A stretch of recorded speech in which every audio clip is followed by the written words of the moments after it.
ljeta. Vidim u nje jesenskih plodova. Recite nam, kako ste vi zahvalili Bogu na kruhu i plodovima zemlje?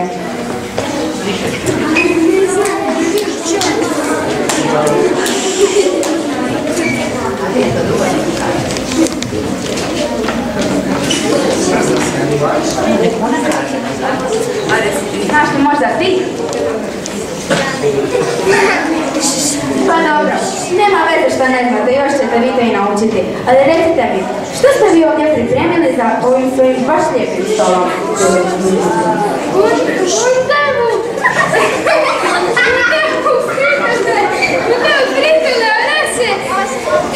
Orese, jabuke, ribke, O, pa vi imate pravu malu gospu za svojim stolom. Je,